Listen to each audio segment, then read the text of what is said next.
നവരത്നം നമ്മുടെ കയ്യിൽ ഇട്ട് കഴിയുമ്പോൾ അല്ലെങ്കിൽ അത് ഉപയോഗിക്കുന്നവർക്ക് എന്തെങ്കിലും പ്രത്യേകമായിട്ട് ശ്രദ്ധിക്കേണ്ട കാര്യമുണ്ടോ സാർ? നവരത്നം മൂലം നമ്മൾ ഒരിക്കലും നമ്മൾ വലത് കയ്യിലിട്ടുകൊണ്ട് ഫുഡ് കഴിക്കരുത്. അതിനെന്തെങ്കിലും അതിൻ്റെ സെറ്റിംഗ് നടന്ന് ഡയമണ്ട് എങ്കിലും ഫുഡിൻ്റെ കൂടെ പോയാൽ അത് വളരെ ഡേഞ്ചറസ് ആയിട്ടുള്ള സിറ്റുവേഷൻ. പണ്ടത്തെ രാജാക്കന്മാർ ഡയമണ്ട് വിഴുങ്ങി സൂയിസൈഡ് ചെയ്യുന്നൊക്കെ നമ്മൾ വായിച്ചിട്ടില്ലേ?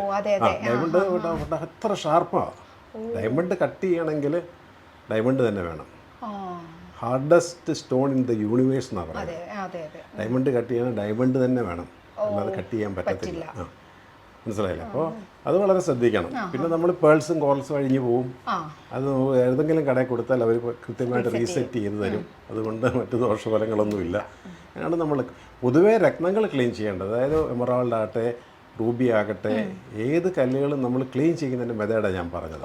വെള്ളത്തിൽ കഴുകുക, അടിവശം ക്ലീനായിട്ട് സൂക്ഷിക്കുക, അത് ഇയർബഡ്സ് ഇട്ടിട്ട് സോഫ്റ്റായിട്ട് നമുക്ക് എന്ന് ക്ലീൻ ചെയ്ത് പോവുക. എപ്പോഴും ഓർക്കുക, gems are men for generation to generation.